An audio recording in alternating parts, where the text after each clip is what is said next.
The murderer of Sheikh Hasina's father, Sheikh Mujibur, has been living in Canada for more than 2 decades. Canada seems to be the safe haven for every murderer. What is Canada's tagline? Are you a killer? Please come. What is Canada's tagline? After giving you refuge, we will condemn the country where you have come from. Like, what is Canada fundamentally trying to do? What is the end game of all of this? And the net result of this, Sameer, is that our community, because of these idiots that are doing this drug peddling and all of this, the visa scams, the transportation scams, every other scam, and these weird referendums. I know India is never going to get any Khalistan done. India will brutally crush it every single time. That's how India is. You don't like it, don't come to India. But what are the odds of a Khalistan happening in Canada? Or maybe Canada is Khalistan. No, I'm not going to say Canada is Khalistan, because we have there was a report that there are approximately roughly 450 individuals, the Canadians, those who have ties with Hamas. So it's not just only Khalistan, right? So approximately 400. So where will we have Gaza? Where will we have Khalistan? I guess Surrey will be Khalistan. Mississauga will be Gaza. So there was a report, the Canadians in Hamas, this few days back in Global News. So things are strange, right? I mean, Canada is going through a lot because of the domestic politics, you can say. Because I told you, it's the leadership, it's the lack of leadership. When Stephen Harper was Prime Minister, I think it was way bit more common sense. But now the people, the leaders, those who are claiming that they have a common sense, I think they are also hypocrites. They're saying something else. They're acting on behalf of these. You can say the people, those who like the domestic politics more than I should say, the progress of Canada altogether. So one last question. Is there any progress on the Caps Cafe shooting after the third time? When the shooting happened the third time, they had kept a dummy car there, police car. They still shot at it. And now the cafe is open now. That thank God. I mean, people are going there. They still have trust.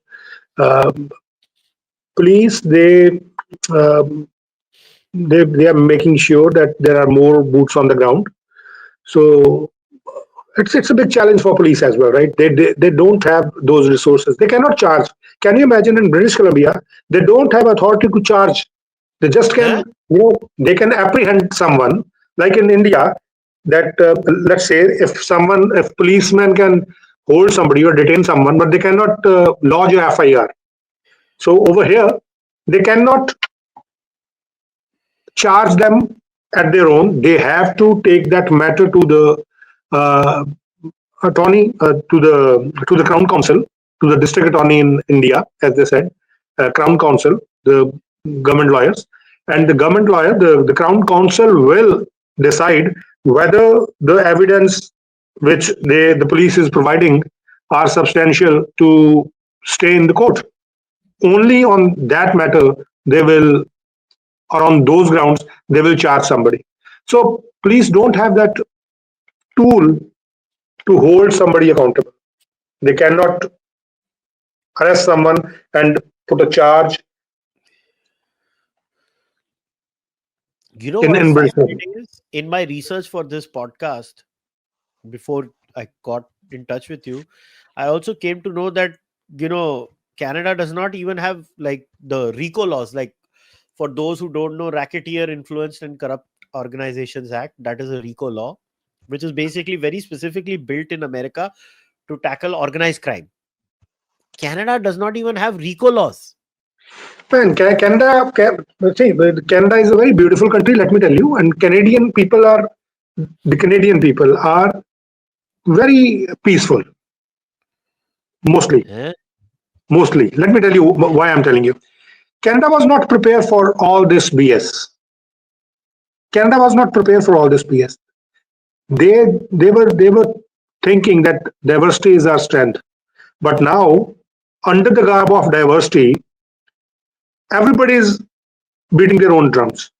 Let me tell you, just few days back, there was a parliamentary committee. They were asking questions. Even the Michelle Rampal Garner, the member of parliament you were referring just few minutes back, she asked the official from I think one of the big authority, the federal authority, that how the people coming in Canada and getting the refuge, and they said they just came through the land border, and once they are on the land border, they just go to the app, they push some buttons on that app, and they self-declare that we are a peaceful person and we are coming here. And they said 10% of that, those claimants, we never found them. So that's a self-declaration. So look at the beauty of the Canada from different point of view. They were giving you that, freedom to be honest. So if somebody asks you, Kushal, are you a peaceful person or an aggressive person? I'm sure you're going to say I'm a peaceful person. So self-declaration, they gave you that right. But people abuse that right. So certain people, they abuse that right. And still, the beauty of Canada, they are destroying the social fabric of Canada.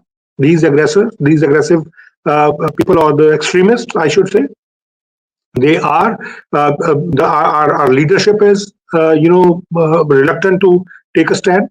They are so many politicians, those who are spineless. They are not thinking as a Canadian. They are just concerning for their own vote bank. That's all. And it's not just only with one community. As I told you, as you said, it's going to be Canada is going to become a Khalistan. I don't mind, to be honest. If there's a Hamas, if there's a Gaza as well, or if there's a Khalistan as well, or if there's a Punjab as well, I don't mind at all. We do have a mini Punjab. We have a mini India as well. Mini India Plaza. I don't know, man. All I know in this entire mess is that the average Canadian deserves better. The average Indian deserves better. And this is just an entire mess. And It's tough for people like us, those who have family in India. yeah, It's not just only me. Most of the Canadians are of Indian descent. yeah. They want this relation to go, fruitful, and they want the criminals to go behind bars. They want to have that safety on the street. They want to feel safe. But when we have, these kind of gangsters operating openly, they are using the, social media or the so-called news channels to promote their agenda under the garb of so-called journalism. How will, I mean, how can average Canadian who is taking care of his, bills, gonna take a stand? It's tough for them as well. It's tough for them. And I think only hope now is with FBI or maybe the Department of Justice, United States Department of Justice. I'm not sure whether RCMP is going to do some action in Canada regarding these drug networks or those TPs, the drug transportation networks, whether there's going to be more arrests.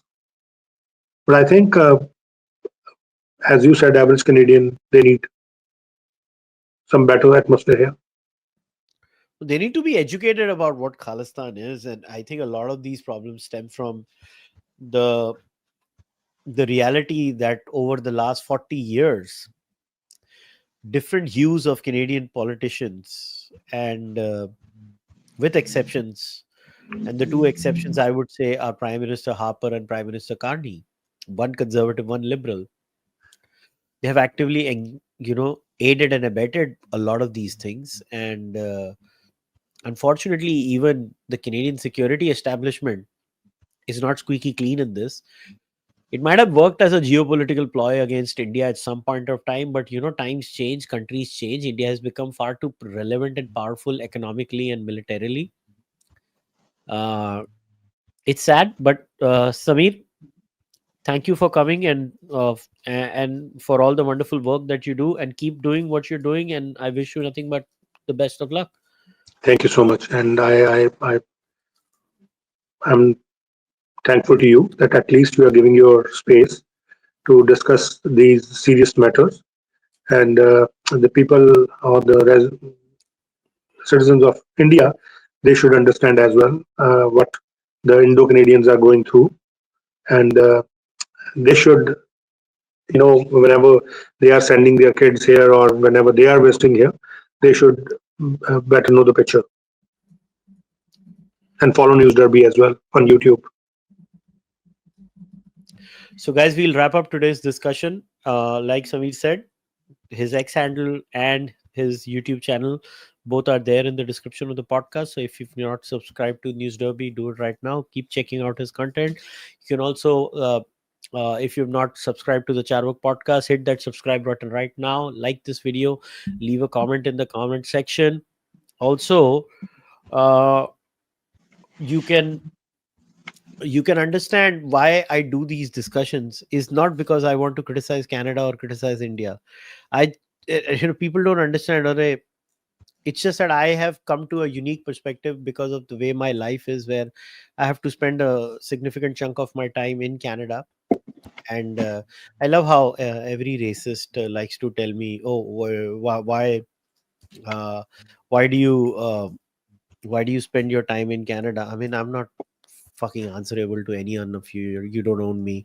I live wherever I want to, howsoever I want to. But it doesn't mean I can't criticize something.